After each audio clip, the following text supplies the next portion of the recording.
બનાસકાંઠાના દિયોદર તાલુકાના તેમજ કાંકરેજના ખેડૂતો 24 કલાકથી ધરણા ઉપર બેઠા છે। આજે 24 કલાક પૂરા થયાને પણ વધારે સમય થઈ ચૂક્યો છે, પરંતુ અત્યાર સુધી હજુ સુધી કોઈ નિર્ણય આવ્યો નથી કોઈ અધિકારીએ કોઈ જવાબ આપ્યો કે નથી સરકાર તરફથી કોઈ જવાબ મળ્યો।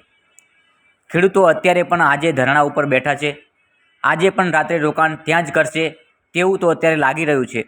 જે પ્રકારે છેલ્લા 24 કલાકથી ધરણા ઉપર બેઠા છે, 8 કલાક વીજળી લઈને ધરણા ઉપર બેઠા છે।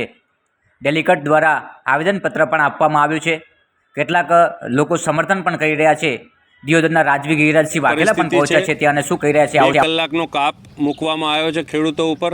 અત્યારે આપ જોઈ રહ્યા છો એમ હળહળતી ગરમીમાં 2 કલાકની જો કાપ સરકાર અને બોર્ડ ડિપાર્ટમેન્ટ જો મૂકે તો ખેડૂતોને કપરી પરિસ્થિતિ આવી કેમ છે।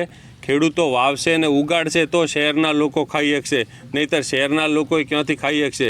ત્યાં ઉદ્યોગપતિઓને 24 કલાક લાઇટ મળી શકતી હોય તો અમારા વિસ્તારના ખેડૂતોને 8 કલાક લાઇટ કેમ ના મળી શકે? એનો સરકારે જવાબ આપવો જોઈએ। આ જે જગ્યા ઉપર બેઠા છીએ ત્યાં મારા જ પિતાશ્રી પૂર્વ ધારાસભ્ય આ વિસ્તારના ધારાસભ્ય હતા અને આ 220 kV સબસ્ટેશન લાવવાવાળા બીજા કોઈ નહોતા। અમારા પરિવારના લોકોએ અહીંયા 220 kV સબસ્ટેશન વસાયેલું છે। જ્યારે 8 કલાક લાઇટ જો ખેડૂતો માંગણી કરતા હોય તો સ્વાભાવિક છે કે 8 કલાક લાઇટ ખેડૂતે, જો આ ખેડૂતોની સરકાર હોય તો 8 કલાક લાઇટ આપવી જોઈએ। 6 કલાક લાઇટ હાલે છે, એમાંથી 5 વાર ટીપ થાય છે। ખેડૂત મોડ 2-5 ચહેરા પાવે અને ફરી એની લાઇટ કપાય એટલે ફરી એને બોર ચાલુ કરવા જવું પડે છે।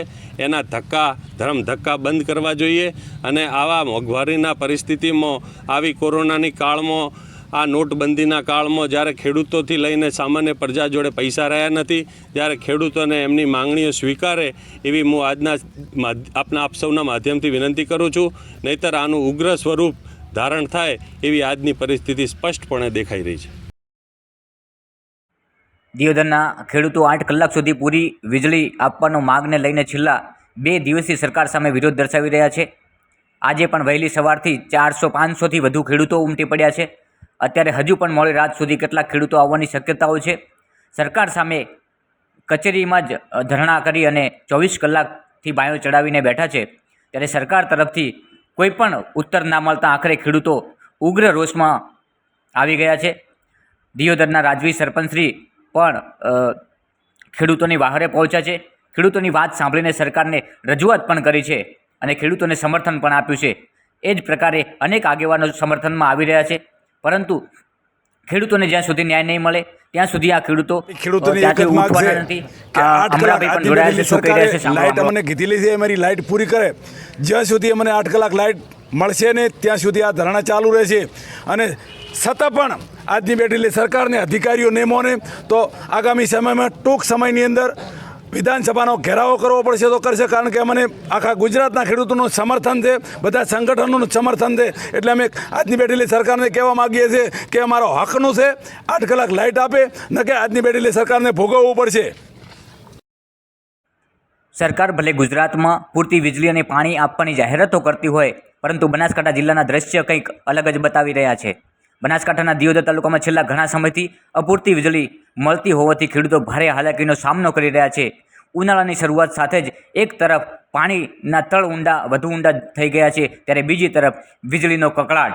8 કલાક વીજળીને બદલે 5 થી 6 કલાક વીજળી આપવામાં આવે છે અને આ 6 કલાકની વીજળીમાં આખરે ખેડૂતોને જ મરવાનો વારો આવે છે। એટલે હવે ખેડૂતો ઉગ્ર આંદોલનના મૂડમાં છે। આગામી સમયમાં વિધાનસભાનો ઘેરાવો કરવાની પણ ચીમકી આપી છે। સરકાર અમારી વાત સાંભળી નથી રહી। ખેડૂતોને ખરેખર ખૂબ મોટી તકલીફ છે। 8 કલાક વીજળીની અમારે જરૂર છે। 8 કલાકનું અમે બિલ ભરીએ છીએ, છતાં પણ અમને 8 કલાક વીજળી મળતી નથી। આજે અમારો બીજો દિવસ ધરણાનો છે। અમારી સાથે રાજકીય આગેવાનો પણ જોડાઈ રહ્યા છે, બધા જ ગામના સરપંચો પણ ધીમે ધીમે આવી રહ્યા છે, ડેલિગેટો પણ અમારી સાથે જોડાઈ રહ્યા છે અને અમારું આ આંદોલન ખૂબ જ લાંબુ ચાલવાનું છે એવી ગણતરી સાથે અમે બધા આવ્યા છીએ। અહીંયા જ અમે જમવાનું બનાવીએ છીએ અને અહીંયા જ રહીએ છીએ અને ભવિષ્યની અંદર જરૂર પડે તો આખા જેટલા પણ ખેડૂતોના સંગઠનો છે અમે બધા સાથે મળી અને ગાંધીનગરની અંદર વિધાનસભાનો ઘેરાવ કરવાની પણ તૈયારીમાં છે અને 2022ની અંદર ચૂંટણીની અંદર ખેડૂતોની તાકાત શું છે એ પણ સરકારને બતાવવાની અમે પૂર્ણ તૈયારીમાં છીએ।